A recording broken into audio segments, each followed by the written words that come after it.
I call this Finance Committee meeting to order. The first item on the agenda would be assignment of request for council action. We have several of them for finance. We have 15001, purchase of one new extreme vac street department. 15002, repeal ordinance 9214, chip agreement replaced with new. 15003, agreement with Ohio Historic Preservation Office. 15004, amending salaries and benefits code section 3104F. 15005, arborist job description revision. 15006, labor job description revision. 15007, amend sections 1103.99 and 1107.05 of the Planning and Zoning Code. 15008, Spring Road Cemetery bids for building agreement, lease agreement. 15009, fair housing agreement, fiscal year 2014 CDBG grant. 15010, transfer of 244 Medina Street to CIC. 15011, establish new special revenue funds. 15012, new traffic light at Sugar House on Lexington Ridge, Wadsworth Road. 15013, 2014 carry forward appropriation request, and 2014 budget amendments. First item we have is 14246, MCRC WSI aid position creation and job description. Mr. Wright? Thank you, Mr. President. This is a cost-saving measure introduced by our aquatics manager. It allows her to keep her training certification by training the WSI aid herself, and they'll start at the RC13 rate rather than the WSI rate of RC15, and this was approved through Civil Service December 10th. Thank you. Questions? One of the questions I have is how many will fall within this position? I mean, currently it looks like you have lifeguards being paid at a certain rate, and then the WSI being paid another rate, and there's this RC13. How many of the lifeguards would be moved up from being a lifeguard to this rate to get the higher rate? Or what do you envision? Well, I think right now we have about 12, but I'm not positive without looking at it. So I'm sorry, I didn't think of reference to that. Not all the lifeguards become WSIs. A lot of them don't want to. They don't want to train the kids, so it's an incentive to do that, you know, to bring them on and be able to pay them that lower rate too. So I really couldn't tell you how many it's going to be. It's not going to be a lot. Does Darlene then have to do anything else for her certification, or is this a savings?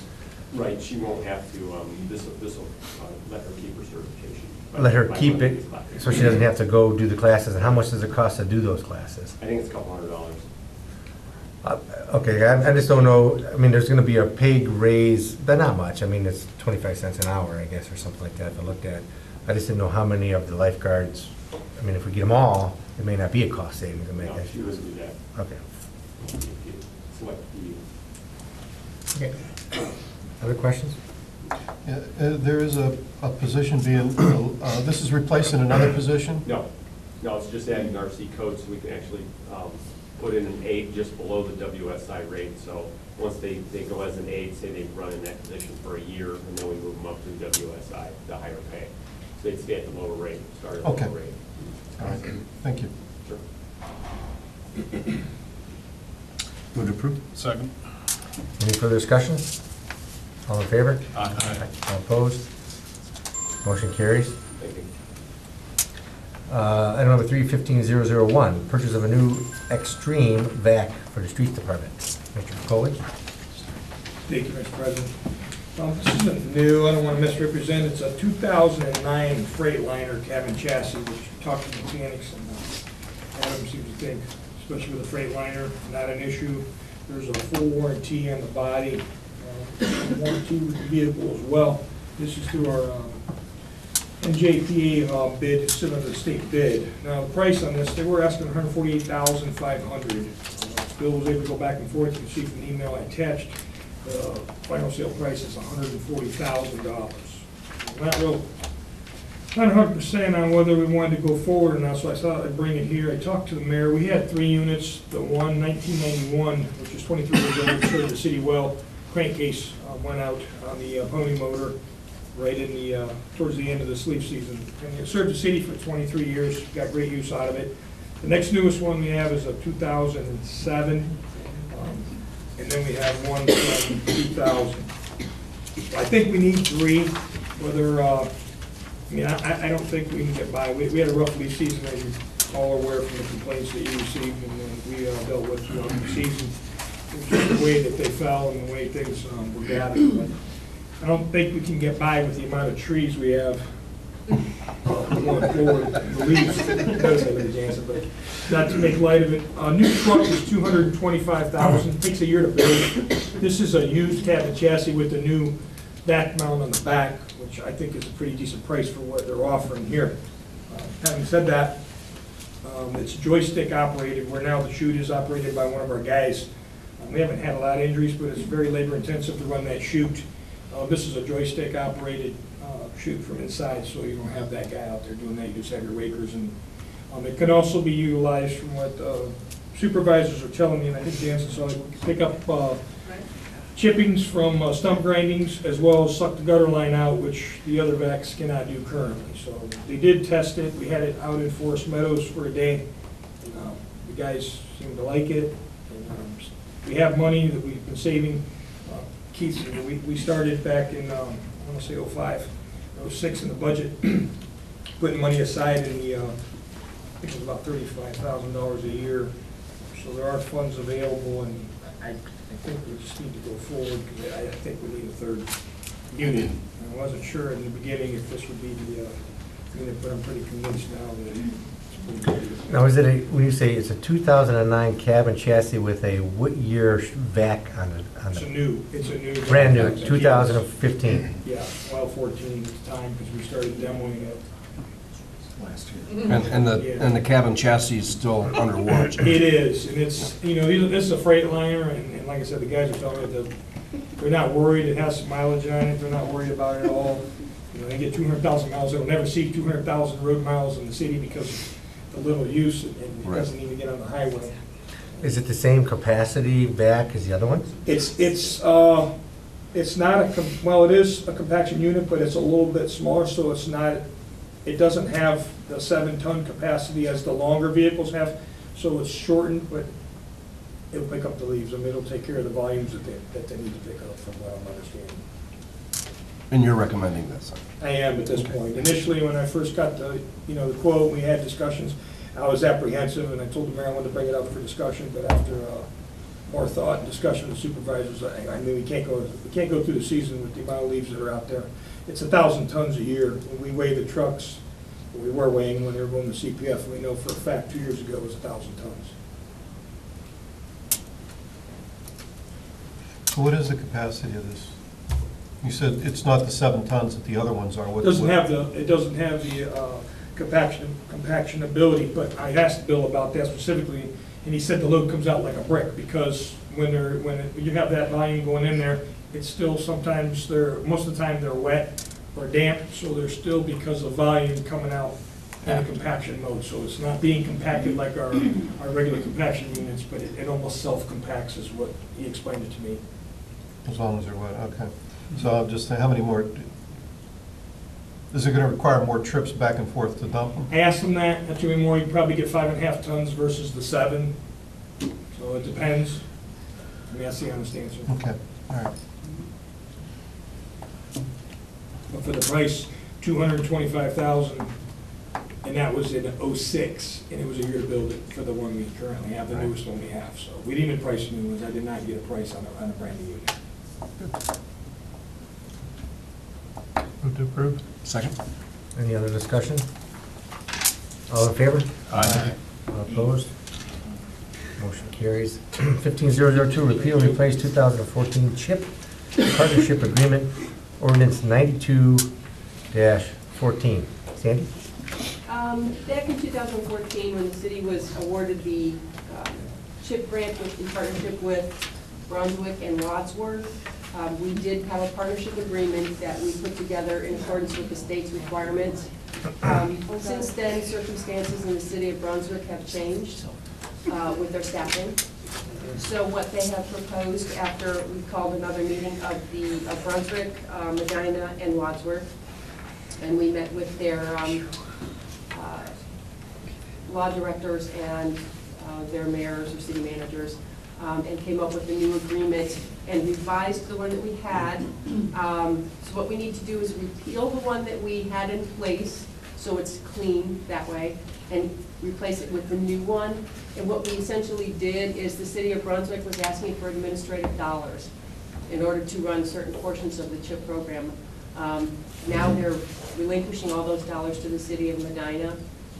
And they don't have the capacity to do those administrative abilities. So we will be, the city of Medina will be doing those administrative functions now on their behalf. We also required in the first agreement that the city of Wadsworth and the city of Brunswick enter into their own administrative agreement with CT Consultants.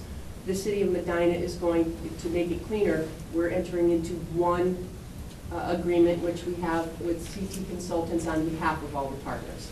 And they'll be doing the same functions that they would have been doing, but it's one agreement. And everything flows through the city of Medina. Questions?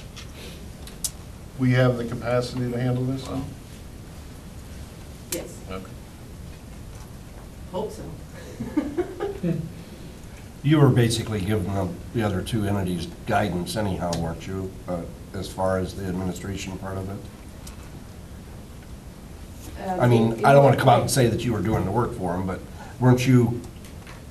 didn't you have a pretty good handle of what was going on in both other entities, Brunswick and Wadsworth? Well, this is the first time that we're doing a partnership with Brunswick and Wadsworth. So I've traditionally handled the administrative responsibilities for the city of Medina's CHIP grant. So I know what the process is. So I'll just be doing more of it on their behalf. Okay.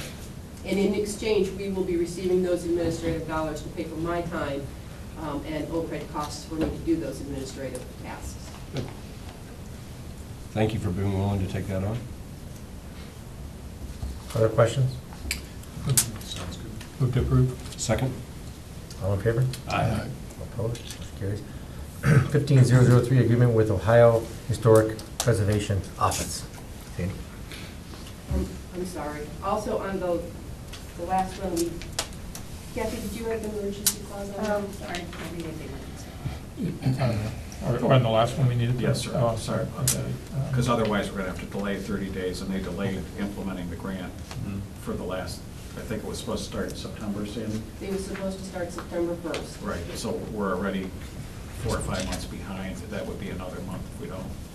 I'll move to, under 15-002, move to add the emergency clause. My second included the emergency clause. All in favor? Aye.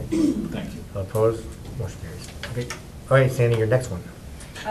Anything, all the rest of them that have to do with the grants do require the emergency clause for the same reason. Because the grants are now in force, we do have executed agreements. This is for the Ohio Historic Preservation Office programmatic agreement. The city of Medina has always had a programmatic agreement in place with OHPO. What it has done is they came up with this way for any projects that are assisted with federal funds. Has been a requirement that all of them get reviewed by the Ohio Historic Preservation Office. So what happened is it put quite a time burden on getting projects implemented, because you had to send out a description of the project to their office, they had to review it, and they had to come back to you and say what they recommend you do with this. Now they came up with programmatic agreements years ago that allow certain projects to be exempt from that. So, for instance, if we're doing audible traffic signals up on the square, it's not going to affect anything historic, so something like that in the agreement is exempt. I don't have to send it off to them for environmental review before I start the project. That's what the whole agreement is about, to make it easier and streamline the process. The agreement is only for projects that use federal funding. So, in other words, if you have a project that the city is using their own funds to do, it's not required that we send anything to them. It doesn't require their review in any way. This is a requirement only if you're using federal funds. Now, what they've done is for the new agreement, they've added additional exemptions to make it easier on us. So they've added more things that we can exempt from review. So that's why they did the change. Questions? Yeah, I do have one with regard to using the federal funds. Say we have a large project that will have intermingling of city and federal funds. All right, and say it impacts one of these historic buildings. How will that play? If we say, okay, we've got this big of a pie, but we're going to use this much of our funds to impact that historic register building, we don't have to take this? Yes, you do. If it's going to have federal funds included in the project, it has to be reviewed by Okay, OHP. regardless of how we mince it up? Regardless, it has federal funds in the project. Okay, So that's any amount of something- federal funds affects the whole project in essence. But Okay. it's always been that way, with Right. anything to do with federal funds. Right. Yeah, that's not new in this new agreement. Okay. Questions? Any further Do we questions? see that as an impact to anything we want to do? in If we the use federal future? funds, of course, anything you do with the federal government, they're gonna have strings attached to it. It's so bound no by the matter- regulation. And if Even- you don't pass this, the old regulations already have it. So you don't get the advantages of the new agreement, but you still have these regulations that are tying your hands because of the feds. You've been So- operating under this agreement for years. Yes. For years, with these same stipulations of having to go for OHPO review if you're using federal funds. For instance, the downtown revitalization grant that we now have. All of those properties up on the square, anything that we touch for facade renovations, they have to go to review to OHPO. Now, when they review it, they're gonna look at things like, are you going to replace windows with like windows? Are you gonna replace wood with wood? Are you going to replace slate shingles with slate? That kind of thing. They want to make sure that it still has the historic value to it when you do the rehabilitation. So we're already doing that. And it would be the same thing if you had a city-owned property and you intermingled federal funds with it. So the only difference is the exemptions that they're allowing us now. Exactly. They're giving us more exemptions. For instance, when we do Foundry Street replacement, if we're digging in the same hole, we're replacing like with like, I don't have to send it to OHPO to get reviewed. Unless we hit remains or something like that, then we stop. Hopefully we won't. I don't know, left field, I have no idea.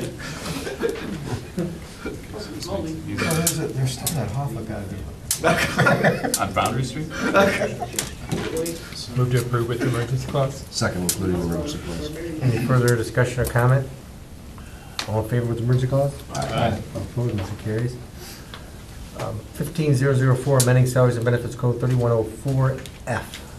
Mayor?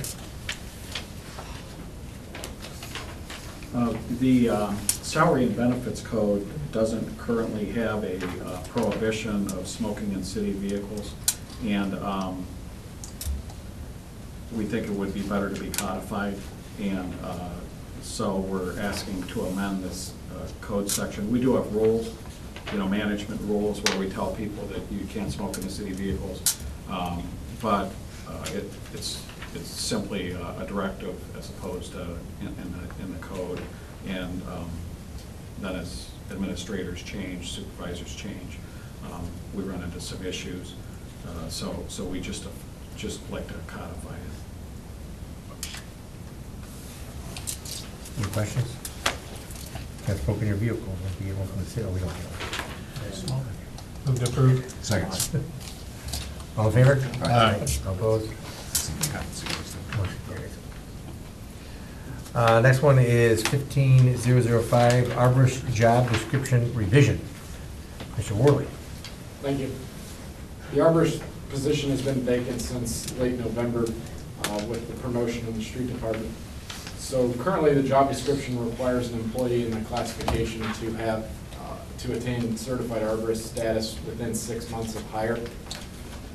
Back when the position was vacant last year, I revised the job description to lower it one pay classification to better align with the work that was being performed as we've kind of transitioned from more of a management with contractors to trying to do most of the work in-house now, which has saved us a lot of money. What I'm proposing is, before we advertise the position, that we amend the requirement and allow 1 year for certification. So if we interview a candidate who has 15 years of experience but just hasn't had the opportunity to take the test, I see it as a benefit to the city to bring somebody with that type of work experience on and give them ample amount of time to pass the test, which they would be able to take a preparation course that is provided usually by the state on behalf of International Society of Art and Horticulture, and then they would have a year to pass it. So I'm recommending we amend it. It was talked about it in Shade Tree Commission and moved it on to the Civil Service Commission, and both supported the amendment. Questions? Move to approve. Second. All in favor? Aye. Opposed? Motion carries. 15006, laborer job description revision. Hanson? Thank you. This is before you because of a recent resignation in the Parks Department. Wanted to review the job description because it's been quite some time since we've had to fill a full-time position in Parks. Some of the changes that are requested better reflect the duties that this individual would perform. Since we've combined the 3 departments, I wanted to make sure that their job duties are reflected in the job description. And additionally, I'm asking to include at least 2 years of experience in tree maintenance, landscaping, or lawn care preferred. It's not a requirement, it's preferred, so that if we have individuals when the position is posted internally who might be better qualified than someone with higher seniority, that we give that due credit, because there's not the way the Parks Department has traditionally went is we get internal promotions, and we have employees coming over into the Parks Department who may or may not have any experience. And this day and age, we need to make sure we get a little bit, somebody with some better experience, because the way the department is anticipated to transition with eventual retirement down the road. I want to make sure we get a good candidate in there. Questions? My only question is, Mr. Huber, I mean, I guess it's subjective. Is that a problem? Because preferred, if you get multiple people applying, I mean, he doesn't have to use the 2 years or not. It's just up to him. He could, somebody who has 2 years of experience, he could say, well, I know you do and it's preferred, but I don't care. We're going to go with this other senior person, even though they don't have any experience whatsoever. I mean, how does that, I guess I'm just trying to think of, it's totally subjective, and it's just up to you if you want to put them in or not. And is that going to cause a problem?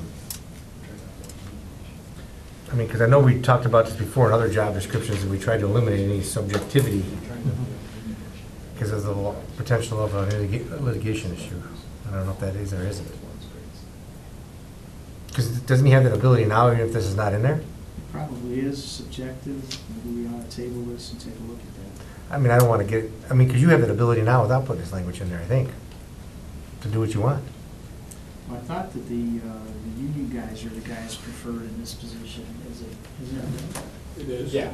It is. That's the candidacy pool. You know, I guess, I understand what Jensen's saying, with, you know, we're asked to do more with less, so he's trying to get the highest qualified person in that position, and that's basically what. Well, I guess the question is, do you say preferred, or you just say at least 2 years of experience is the first criteria? If you don't meet it, then he can go down to the next criteria, which is whoever applies. I know what you're saying, but if you use the word preferred, is my only question.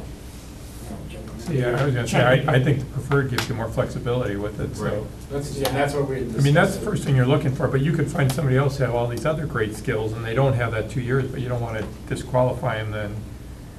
I mean, I understand what you're doing here. We Yeah. use this a lot in our job descriptions too, and we're looking for something that, it'd be nice if you already had that person, but it doesn't mean you can't find the right person who could be trained in that too then. Yeah. So if you've got a guy who has 2 years' experience who's preferred, and you have a union fellow who doesn't have the experience, I thought in the scheme of things, the union guy should still get the nod. That's what I'm talking, we're talking about comparing all the union guys together. You might have one who's been there for 7 years, but then you have a guy who's. This only isn't been to there- go outside, Yeah, this is all this is internal. internally. Oh. And you Trying to have avoid If clarified it that. stays within that circle, then I don't think there's a problem. Right. Yeah, this isn't for And the outside idea is, people. somebody will always want to argue that seniority should control everything, Yeah, but They do. this gives you, Right. That's what it was for. That's what we're looking for, the flexibility. All right, I just wanted to ask it the question. reinforces No, the no, decision they made. And I'll be honest with you, past practice, we've had candidates with seniority that have not received the job, and there's, since I've been here, and we've chosen differently as well, and it's, as long as you can back that up. Other questions? Move to approve. Second? All in favor? Aye. All opposed? Motion carries. 15007, amending sections 110399 and 110705 of the Planning and Zoning Code. Mr. Mendel. Thank you. This is coming out of December 11th Planning Commission meeting. Regarding, I brought a text amendment just to make some minor changes to the, for enforcing violation of the zoning code, stretching across several sections of the zoning code. We went through it and just basically to strengthen it a little bit and put in a little bit of repeat offender, increase in fines for repeat offenders after as it goes through and as fines are levied by a court, if it goes through court. So basically, attached in your packet is the Planning Commission recommendation in my December 11th staff report. So this has to go through Finance as an amendment to the Planning and Zoning Code. It does require a public hearing at City Council, so there's a 30-day notice period, which I've got kind of a basic outline in the RCA there for you. Thanks. And the change is the additions of the multiple violations. When you hit 2, is a different fine set to that? Well, that's one, but it was also a chain of enforcement. So there's a section in the zoning, in the sign code that refers to 110705 as that's where you go to, where you can prosecute somebody for violation of the sign code. It's also the one that applies to the whole zoning code, but there was no connection to the penalty code, which is 110399 from 110705. So there just needed to be a reference connection to 110399 so that the prosecutors can say, Judge, here's the fine that we want out of this violation. So we just needed a connection, chain of connection, and also to ramp up if we have repeat offenders. Because currently, it just states that it'll be prosecuted, but doesn't subject to the penalties of. Yeah, so we had to add subject to 110399, so it was clear that the penalty section is where the penalties are the applicable penalties. Then you escalated the penalties depending on the And number of then violations. if you violate, if you're convicted and you violate it again a second time, your penalties go up. And then the third time, they can go up more. Do we have anything similar to this in any of our other codes where we get that progressive penalty? I mean, I like Not the that I'm aware idea. of. You Okay. know, I think probably the only parts that would be where the, you know, the police can come in and do, I mean, the noise it's ordinance. kind of a different setup between what The the. alarm ordinance goes up too, doesn't it, Yeah. for false alarms? Yes, false alarms for repeat offenders, the noise ordinance starts as a minor misdemeanor, and then 2 or more convictions, I believe, goes up to a misdemeanor to the 4th degree. We did not want to criminalize this, but we thought there should be some sort of, sometimes the fine is not enough to deter the behavior, so that's really what we're trying to get at. Paul, anything? The other thing, though, that we did confirm in the planning commission that any accusation, they do get due process with all this. It isn't just like a ticket or something like that. They can Yeah, we can't- appeal their violation, if you will, and citation, I should say, and follow that process too. But having seen a one particular person who really liked to violate it. I think this is good, that it should help deter getting those illegal signs up. And the question is, once it escalates, and if they don't pay, we have the ability to lien? Is that still in the code, I think? Well, the penalty section references what the court can Grant. assess. So Okay. I don't know, at that point, that I don't know how that's set up and how that is, further enforced. That kind of gets outside of my realm of the planning and zoning code. Contempt of court then if they issue a fine and they don't pay it? Yeah, that whole procedure is pretty well set out. Judge Chase has it dialed in pretty well. Other questions? Move to approve. Second. All in favor? Aye. Opposed? Motion carries. 15008, the Spring Grove Maintenance Building, the bids, the project agreement, and the lease. Mr. Worley. Thank you.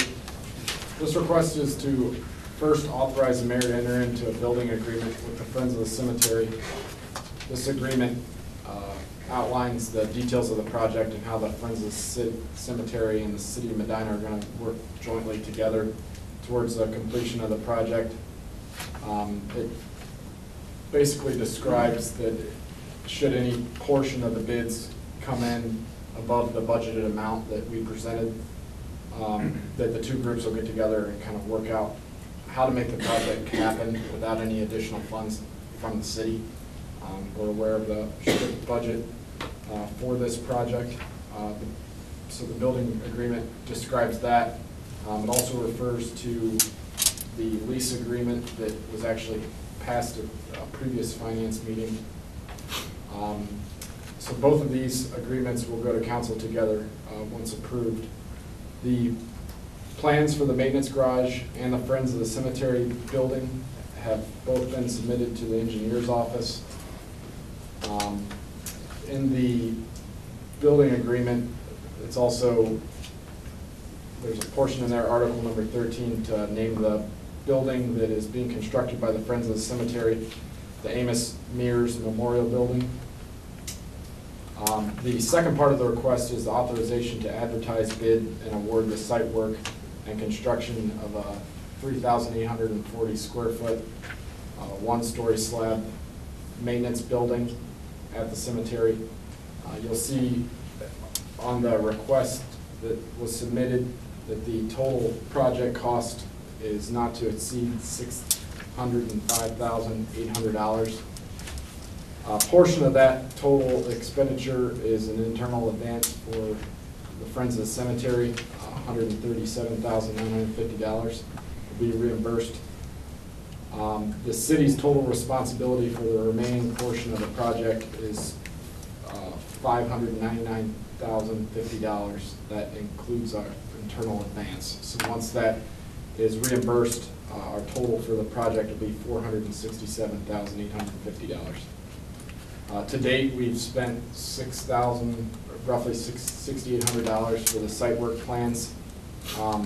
When bidding this project, we anticipate that the work will be completed using a single contractor, a single contract with a single general contractor. At the same time, once this is bid out and awarded, the Friends of the Cemetery will be constructing a $255,000 one-story office building at Spring Grove Cemetery that will house offices for the Forestry Department and the cemetery, as well as a meeting room for the Friends. This is a completely separate building. Other than providing the building pad, the city will not be responsible for funding or construction of the building, and upon its completion, it will be donated to the city as described in the lease agreement. We have sufficient funding in cemetery general land and building that was transferred at the last finance meeting where this project was discussed. Questions? Just have a comment that I'll be voting on this because just $860,800 is a lot. So Right, I understand. a I lot guess- for this project. I mean, I love the cemetery, I love everything that Friends of the Cemetery does. And we're, like I said before, we're getting pretty close to $1 million for, we'll say $900,000 for this project, and I just think it's too much money. Even with the kind donations that are provided and the additional funds from the Friends, it's, to me, I think, too much.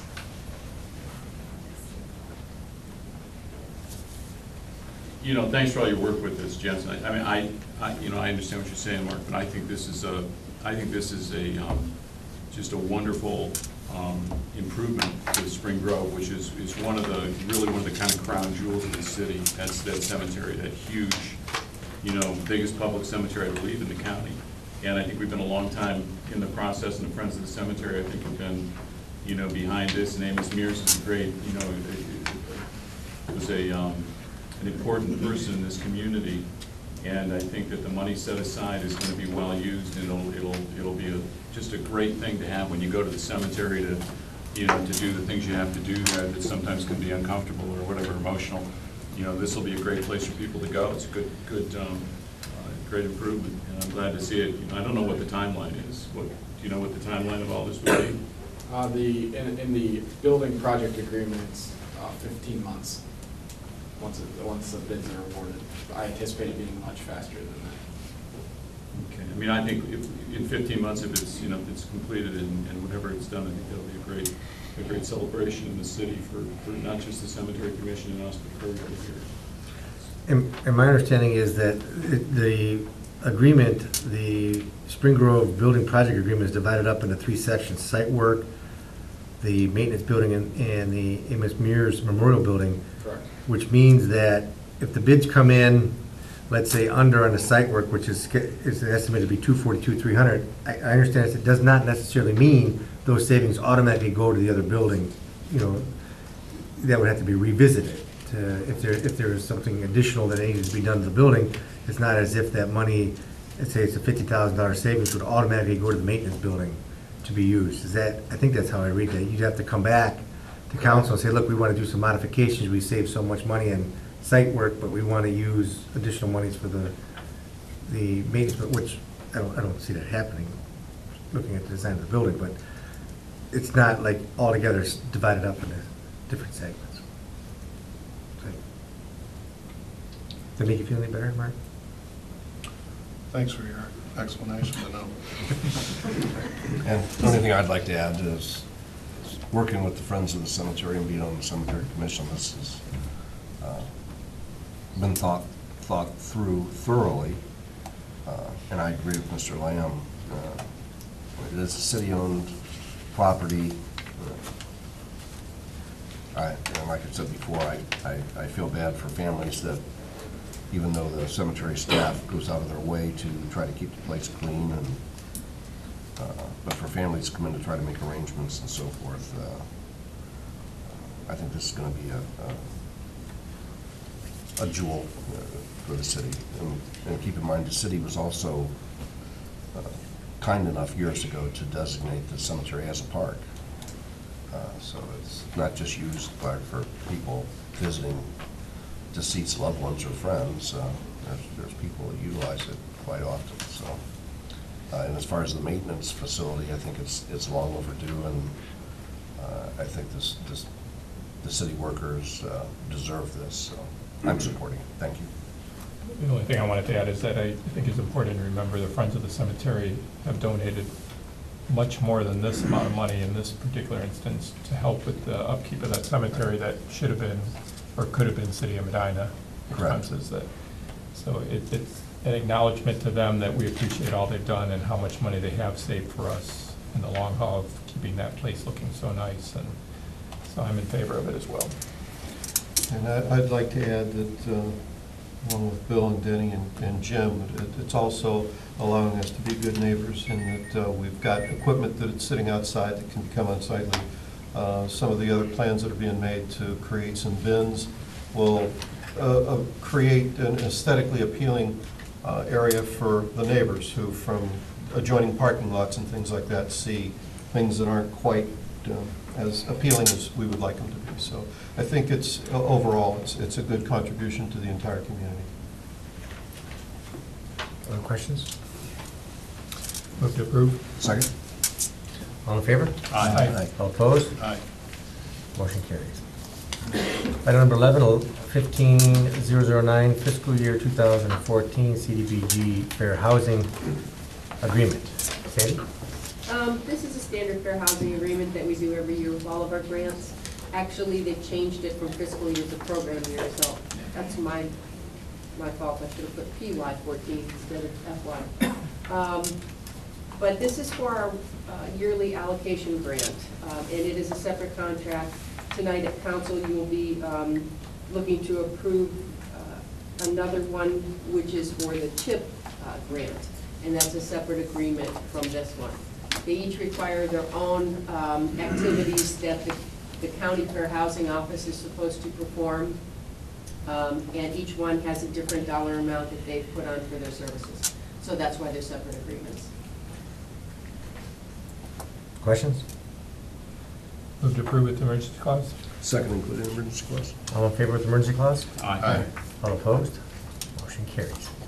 1510, transfer of 244 Medina Street to the CIC, or the Community Improvement Corporation. Ms. Rice? Thank you, Mr. President. Jonathan and I submitted this RCA jointly, and this is a property that he brought to my attention that I believe had a house that was torn down through Moving Ohio forward dollars. I'll let Jonathan comment on it as well, but I think it's a vacant lot now. Yeah, I mean, basically, in light of the city's transfer of 529 East Friendship to the CIC, this is basically the same case. It was acquired through land reutilization legislation at the state level for delinquent taxes, came to the city. The city had demolished through Moving Ohio Forward, which is the same sets of money that we demolished 529 Friendship with. And now it's just a vacant lot. It doesn't really have any need for use. The city doesn't really have any need for it. It's a small lot surrounded by residential. I think it's a great way for the CIC to, potentially, now that it's cleared, put it up for sale to generate some additional revenue for the city, for the CIC. And it's such a small lot that it really kind of, hopefully, one of the adjacent property owners would look to purchase it and just incorporate it into their property for additional yard. Because it's kind of a small little, I think it's probably just a shade over 3,000 square feet, a little square, so it's not much you can do with it. So What's the zoning classification on that one? it's R3, single family. But it's really not large enough to get any sizable house that the normal residential market would want. But I don't think you'd be able to get one through the planning commission, could you? Well, it's a buildable lot. At 3,300 square feet? The zoning code does allow for existing non-conforming lots to be buildable. You just have to meet certain bulk requirements, setbacks, and that, which I think you can squeeze a house on there, but it's gonna be a very small footprint house. So, Refresh my memory, did we look at Habitat for Humanity if this was an option for one of their homes, or did we look at that at all to say, hey, we'll offer you this property if you build one of your homes on it? it probably is the same situation that we run into with 529. Due to an adjacent property, with the occupancy at an adjacent property, they wouldn't look at this as an option due to the occupancy of that house. There's a house that has a number of registered sex offenders, and that's the reason they passed on 529 West Friendship, which is literally almost attached, Okay. which is almost adjacent to this property on Medina Street. Okay, thank you. Questions? So how much money does the city has the city spent on this piece of property? What we see so far is that about $1,300 in taxes have been paid on it. The city didn't spend any money to have the place demolished. And then, any dollars that would be needed for maintenance of it, mowing into the future. So it's best to move it onto the CIC and get them and have the CIC move it into the market as quickly as possible for market value. A lot of cities, though, give those properties away. I mean, we had this discussion about the other property, I think, on West Friendship, right? Same. Yes. Same discussion. We're gonna use the sale of the property to give money to the CIC, right? That's the intent, yep. And we have almost no money invested in this piece of property, it costs us almost nothing. Would it not be a benefit to simply give the property to somebody who, you know, can do something with it or benefit the neighborhood? You know, the same thing I said with the other property. You know, it's in an area of town that is a good place to work on improving the neighborhoods and the housing, and to fund the CIC on the backs of the poorest area in town doesn't seem to me to be something that we need to do. Well, typically, when you're dealing with property as a municipality, you, especially real property, you want some methodology of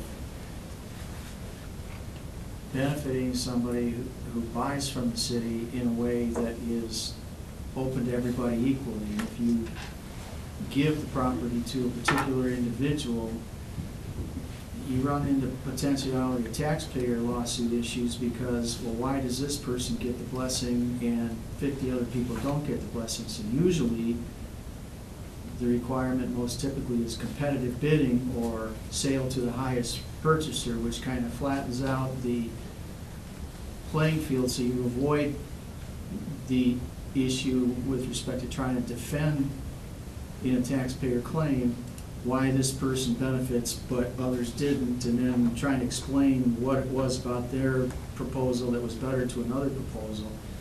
So because we're a charter municipality, we do have some flexibility on these issues, but whatever methodology we use, we have to do it in such a way that we can defend ourselves against you know, the claim, well, why this person but not me?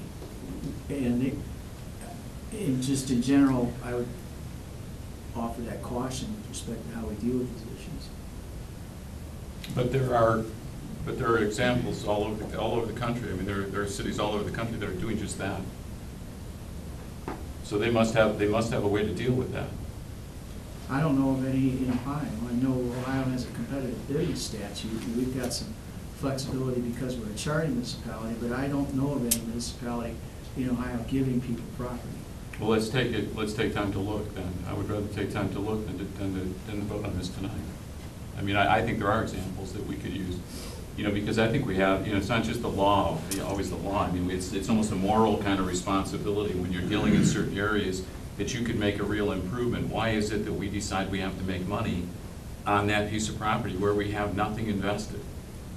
And the reason that these houses have fallen into the disrepair that they did, you know, which I brought up too over a number of years, is because at some point, down, you know, sometime in the past, there was not a strong maintenance program. There is no property in the city, in Medina County, that's worthless.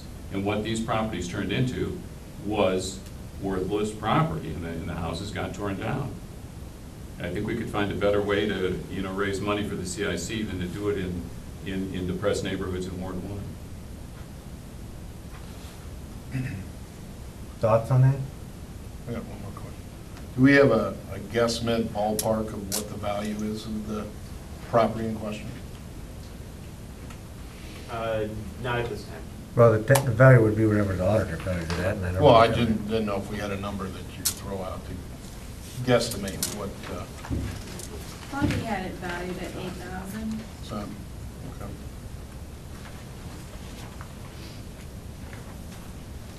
Other comments? Ward 1? I don't think we're gonna be able to sell it to anybody that's gonna wanna build a house on there. I mean, I don't know how many people have seen that piece of property, but it's tiny. I mean, Jonathan, I don't know what the setbacks are, but I would guess that home would have to be less than 1,000 square feet. It would be a very small footprint, yes. It's tiny. You know, the footprint would probably be closer to less than 500, probably. You probably get, due to allowing multiple stories, more, but we do have in the packet in the RCA, it didn't have the auditor's information, and their 100% value on the land is $8,100. So. 500, that's half the size of this room. Yeah. I think Habitat for Humanity has built some houses that are that. Have they? Yeah. Pretty sure. Well, the circumstances that they Jonathan stated. Yeah. I think the other question is, I think, in having discussions regarding what to do both with Friendship and other residential properties and thinking about it, you have to think about, do you want it rented or do you want it owner occupied? And I think Bill's initiative is more owner occupied kind of houses. You don't want renters. Owner occupied usually take care of the house better than renters, I would imagine. Is that? I wouldn't say that as an absolute. I mean, I think there's some great landlords in town and some great renters. But I think owner occupied is what you would be, you would hope to do. I think that's what we talked about before, is because it has a different level of contribution to the community in other areas that have nothing to do with the house particularly, but have more to do with the neighborhood and their stability. Mr. President, the house that was sitting on the site was 848 square feet, and then it had a enclosed porch area and a little wood deck area, so maybe another 120 square feet for those outside spaces. But I would imagine we'd probably have to go through a appraisal process like we did with the other one, and that's not to say that it couldn't be sold for someone to build a small house and stabilize the neighborhood, because I think that's the goal of what we're trying to do, is stabilize the neighborhood. And that was the goal of the other property as well. What is the plan for the CIC to do with it? Are they gonna try to sell it? Is that Sell it. Yes. Well, I think the question is, that's why I brought it up. I think from the discussions we had, I think people like the idea of owner occupied because that really gives a vested interest of somebody in the neighborhood if they own their home. And the more people who own their home, hopefully the more neighborhood cohesion you develop, because now there's a kind of a idea that this is my neighborhood, and I think that's what we were thinking about. And the only thing about selling it is to avoid some of the issues that you brought up, Greg, and also I think the CIC would like to put some restrictions on the property that they're allowed to put on the property, of no sex offenders allowed to live there and stuff like that, where at least we can try to guide the future neighborhood away from things that we don't want to have to see there, because they have the ability to do that. And that would probably be something that we want to do. I think everybody would want that, even if the city had it. I mean, you'd want to put some restrictions of what type of occupancy you have there. I like Jonathan's suggestion of offering it to the surrounding neighbors to see if they want to, and like you said, I agree with Bill. It'd be nice to have, an owner build something there, but with the chances of, even if you gave the property away, to be able to construct something there. I mean, I'm sure it's possible, but I would at least want to pursue offering it to the surrounding neighbors to see if they want to increase their value of their property. And Right. so I'm not objecting to That would still have to be open competitive, so that the neighbors are then competing with anybody else that is interested in it. I mean, it's still Right. that same process, but you're right, you put that thing on the market, maybe most people that are looking for a lot to buy aren't interested in the size of that lot. Right. So then maybe the only ones left are the neighbors that say, hey, collectively we'll offer X. Right. And if X is the top or the only bid, then the city has a choice to accept it or to reject it. And again, if somebody was going to create more of a yard there, upkeep it like they are the houses around there, then that would be an improvement over Right. what we have currently. And I don't object to having the CSC benefit from that. I mean, you talk about the property maintenance, the city's gonna be benefiting from that, not only from the property being upkept, but if the people don't abide by the property maintenance program that you're suggesting, the city's gonna be making money anyhow, because they're gonna be fined.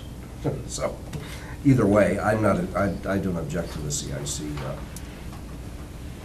benefiting you, whatever little amount that it would be. But I do understand what you're saying. I just don't think the property's that large to pursue something like Other thoughts? No, I'm in agreement that, with Denny and Brian, that the lot is too small to build on. The circumstances in the neighborhood probably would not be too attractive to most people buying it. And let's give it to the CIC. The CIC needs to have a kickstart. This is something that we set the CIC up for so they could become self-sufficient without these types of things going on. I think this is an opportunity for us to, start getting the CIC moving in the right direction and help them improve the neighborhood at the same time. I'm fine. Okay with that? Bill? I think we ought to take it off the agenda and see if we can find another, some process where you can give the property away and not sell the property. I still don't think that that's a good place to go to get the funding for the CIC. I understand that we want them to have money. I don't disagree. I voted for it. But I'm uncomfortable with doing it in that area and on that kind of piece of property that probably doesn't have much value anyway. So ultimately, what will it be? It will be ultimately an empty lot next door to somebody else's house. And it seems to me we could do the same thing without going to the CIC if we chose to do it. One thing I don't know is how, if we can do the restrictions. Maybe we could. I'm not sure if we could put the restrictions on the property that we wanted to. Maybe we could. As a city? Yeah, as a city? Yeah. I don't know that. Can we do that, Greg? Never really thought about that. I'm a real estate lawyer too, but I haven't thought about that. Think about that, John. What restrictions, John? Could Well, the like, city no sex sell- offenders allowed to live there. You could do, if you don't want to have it sell to the neighbor, you could put, a house needs to be constructed within a certain period of months, and owner occupied, stuff like that. You could put restrictions on the property to have, just like as any owner of property could do, to achieve the goal that you wanted to achieve. I never heard of doing that. I don't know, but I think you could. I'm trying to think of why you couldn't. But I don't know if the city could without going through the bidding process on top of it. The CIC could, and then either bid it or sell it or do whatever they wanted. I mean, they could even give it away if they wanted to, but you could put restrictions on the property to enable the type of development you want to occur to have occurred. And keep those restrictions on there so that a person didn't buy or build a house, move out 5 years later, try to rent it, and rent it to somebody you didn't want to rent it to. When I'm saying rent it, not a protected class, which a felon or a sex offender is not a protected class under the law. I mean, I don't mind CIC getting it, but if Bill wants to research something with, if we give him to the next finance, I mean, there's no emergency clause on this. I mean, there's not a big rush. I mean, if Bill has a breakthrough idea that he can round up in a couple weeks, I don't mind waiting. You guys okay with that? Sure. Bill? I think Bill wants the law department to review it though, right? Or, Yeah. What? Hey, wait a minute, you can't. Yeah, well, and I think that's what Greg said. He's trying to keep this equal and not have a taxpayer's lawsuit. Right. So that's why, well, Greg said he's not heard of any other communities that have given away land. I think Bill's Well, question in is. deference to Bill, that doesn't mean it's not out there. Right, I've never right. heard of it. I talked a couple of times to a couple law directors about this situation with the Friendship property. But even if somebody's done it, I don't know how you're not at some risk. Because in order to give property away, you really, as a municipality, you're talking about a public asset once you own it. How do you reward a person with a free piece of property without some pretty ironclad criteria as to what gets you this property as compared to somebody else? And then if you do get sued, you're gonna have to utilize that criteria to show that it was fair, the process was fair to the public at large, because the whole rationale behind the competitive bidding statute that we have in Ohio is that really nobody's gonna argue with the person who puts the most money on the property and buys it. That forecloses the fairness argument. This is the person who's so invested that he's willing to put this top dollar on the purchase. But if you're talking about giving a property, that really is pretty wide open to an attack from somebody who's not happy with the process or not happy because they didn't get the property. So I don't know on that, it's risky to me. I think, listening to your argument there, I think if we were allowed to give things away, we'd be giving away vac doors that we don't need anymore. We would be giving away the equipment, instead of having the annual auction out at the fairgrounds, we would be. Right, the law's pretty specific Never been in the auction? in the mechanism to get rid of the property. Mr. Huber's exactly right with that. Right. But Well, no, Bill, you Bill may- has a good Well, intention here, though. Right, no, philosophically, Mhm. it's just legally. Exactly. I mean, Bill, you may be right in that other cities have done it, but until it's challenged or somebody files a lawsuit. Yeah, sometimes though, I guess in all deference to Greg, I mean, sometimes I think you've got to weigh the, I mean, what are this is, first of all, what we're saying, here's a piece of property that's worth almost nothing, that nobody can probably build on. So you kind of, if I were to weigh that, I'd say, I wonder what the odds are that if I did do this, and other cities have done it I know they've done it in other states anyway, what would the odds be that somebody's gonna file a lawsuit over this piece of property in that location for that value because we gave it to somebody, because we gave it away? But without. Yeah, I mean, I guess the CIC can give it away, though, that's what we're saying, right? The CAC could give it away, they could market it, I think they could restrict it, they could sell it to try to at least recoup the $1,366 that we paid for the city on it. That's nice. I mean, I don't know about free, if we can recoup, and let's say we do, hypothetically, we go a route that Bill's thinking, I still would like to see us recoup the minimal amount that we've put into it. Even though it's helping the neighborhood, I still would like to see us get that money back if it's possible. Instead of free, but. We deal you guys deal every day with foreclosure. We deal in the city every day with foreclosures, maintaining them and spending, administrative time there and doing the lawn mowing. Money that heaven knows if we're ever gonna get any of that money back. And again, here we're talking about $1,300. I can't imagine how much money we're spending on an annual basis dealing with vacant properties and abandoned properties and trying to keep up with them. And here we are over in Old Ward 1, on a street with a little piece of property nobody's gonna build on, and we're dickering over $8,000 piece of property for $1,300 in maintenance. I just don't see that that's a. Well, I think there's Can't twofold. agree with There's that issue, then there's the precedent that you're gonna set by doing one, you're gonna have to continue Well, to the do third is the others. law.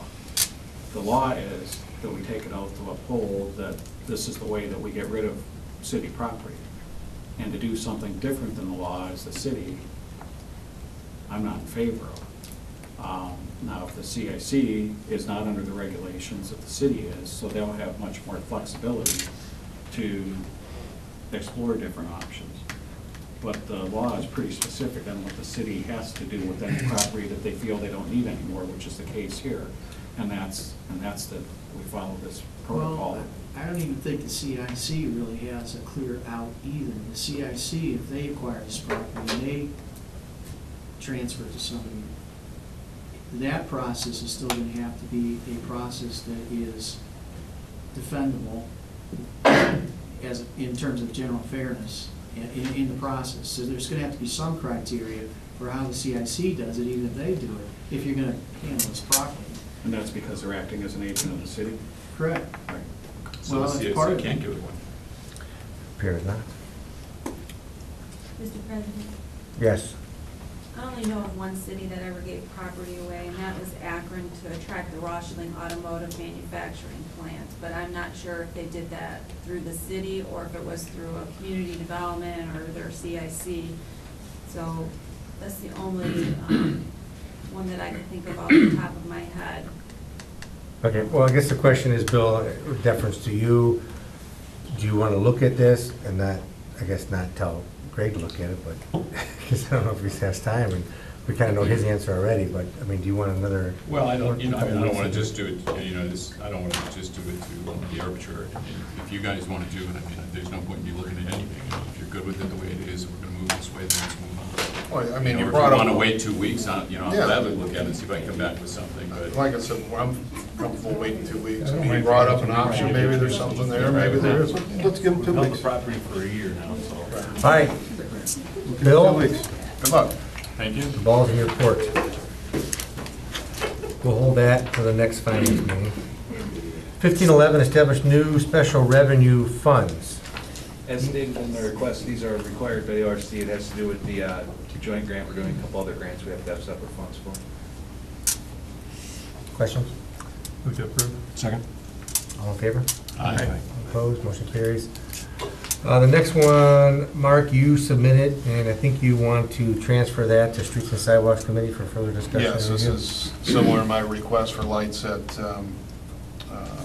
Sturbridge in 57, but farther out, there's another, I believe, another need for traffic lights, but yeah, if we can move that to streets, I know Pat still needs to come up with an estimate of dollar amount, and I mean, it's going to be a more lengthy process because there's other government jurisdictions that will be involved as well. So if we can move that there, that'd be great. Kathy, can you move that over to Mr. Simpson's committee? I can. 1513, 2014 carry forward request. This is me. I think like last year, I think Keith, your office, we just did an estimate based upon non-2014 reappropriations with some, I guess, maybe conservatism built into that, just so that the department heads knew they had some money available that they've been saving up to use for things. I think like, your truck issue, I think you're using carry forward funds for that thing. So I think we just want to pass something at the next meeting that gives some of the appropriations that we did last year. And then I don't think nothing specific until you close the books. We can't be specific, but we can be in the ballpark at least so that Nino knows he can go forward and get his truck and whoever else needs that money. I think there's some money with Jansen's, the cemetery project too, that was carried forward. I don't know if we appropriated that for it specifically yet, or Yeah, we did? Yes. But that's it. Is that okay? Doable? I think we'll be able to do that for that. Okay.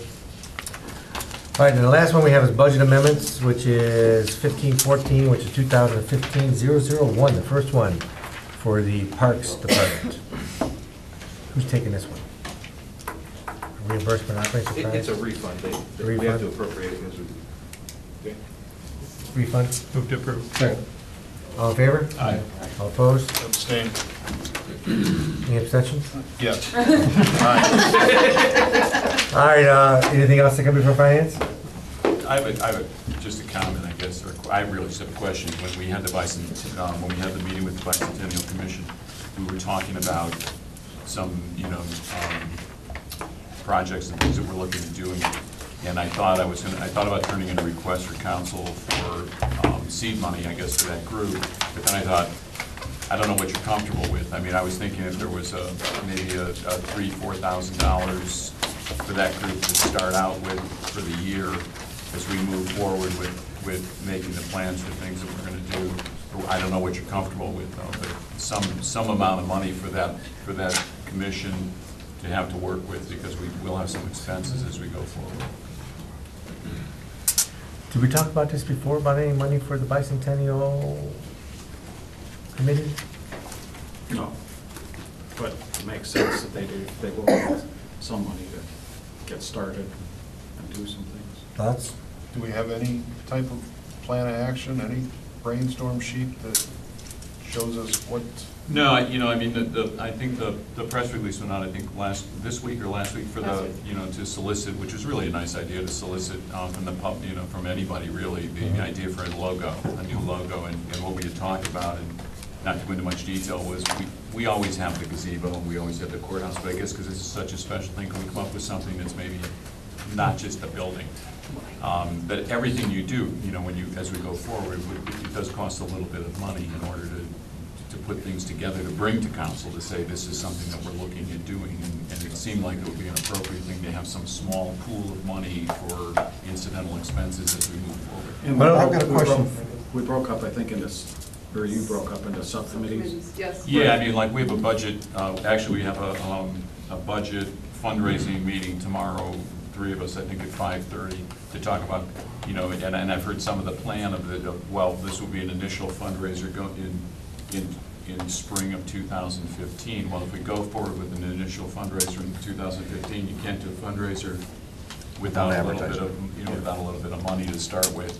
And my expectation is we'll be able to raise the funds, the bulk of the money we'll be able to raise to do the bicentennial things that we do, but in order to begin to build that fund, we're gonna need some money to do that. Keith, do we still have that line item there for the bicentennial on our budget? And if so, how much we got in it? The bicentennial fund that we have we have a tricentennial fund. A tricentennial fund, so No, we're budgeting money for. Sesquicentennial. Or Someone donated money to us in 1976. The 150. For the 2076. Oh, for the 20s? Yes. Oh, that's, okay. I'm so not that was- planning on being here. We will. Oh, neither am I. Okay, no, I guess I misread. I thought it was for the 2018 centennial. Well, why don't you get a budget or whatever, and when you talk about it, bring it back. I don't think anybody's averse to doing some kind of money, but I think we should have some kind of direction of what we're giving. I don't think we should just give the money and say, oh, here you go. I think maybe we should have an idea of what it is going to be used for, and we'll give it. I'll bring that back. That's why I didn't turn it in, because I wanted to know what you thought. And did I read something in the paper about you guys going out and asking the community to come up with ideas? Right. Furnace That's what he's Yeah, talking he's talking about the that. logo stuff. Yeah. That was nice done. Yeah. Be nice to see somebody local come up with something instead of spending 10 grand. Right. Sharpen your pencil. And they're not looking at, they're not looking at paying for it. Right. They're just opening it up, so. Right. Which, I mean, you could get an artist to do it as well. We've received a lot of interest. I've received a lot of That's emails great. asking about it. I had a phone call about it last night. It would actually be pretty cool if you could say at the end of the day, I designed the logo for, I mean, if you're from Medina, I designed the logo. JPS is gonna have their design class, take a look at it and see if some of their students can come up with something, so that That's cool. might be a good idea too. I'm working Get a on lot of quality. I was working on one. All right, meeting adjourned. Not gonna be